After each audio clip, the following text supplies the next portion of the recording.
Bob Costas is with us now. He has watched Michael Jordan from the very beginning. There's a whole other side to this, which is a financial consideration. This man was the marquee for professional basketball. This network is one of the beneficiaries. What's going to happen to the whole phenomenal rise in popularity of professional basketball without Michael Jordan? Put it in some perspective, nearly a decade ago, Tom, the NBA had its finals on tape delay at midnight as Magic Johnson was leading them to their first title, the Lakers to their first title in 1980. In the next decade, with Bird and Johnson and then Michael Jordan, the NBA reached a zenith.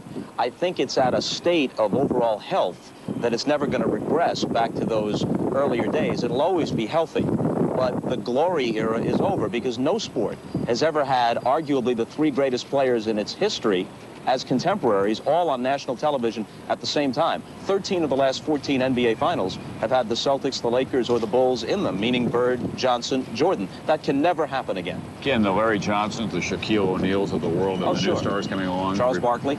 Will they replace Michael Jordan? Because nobody had the kind of physical attributes that he did, the athleticism.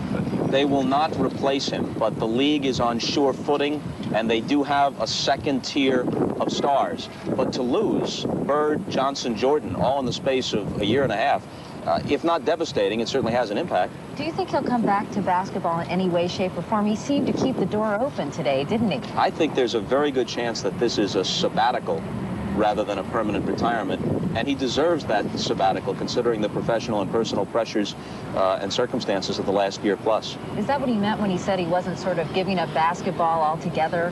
Hard to say exactly what he meant. He's been pretty closed-mouthed about this to the public, with the exception of the press conference today that Tom attended. But David Falk, his agent and advisor, said, I advised Michael to leave the door open. And he then said in the press conference, Michael, I'll never say never. He's 30 years old. The only athlete I can think of, right at the peak of his skills, comparable to Michael Jordan, who walked away and stayed away, was Jim Brown, the football player. Larry Bird would still be playing if his back wasn't ailing. Had Magic Johnson not contracted the HIV virus, he would still be playing, and he wanted to come back despite it all. I wouldn't be surprised to see Michael play again. All right, thank you very much, Bob Costas.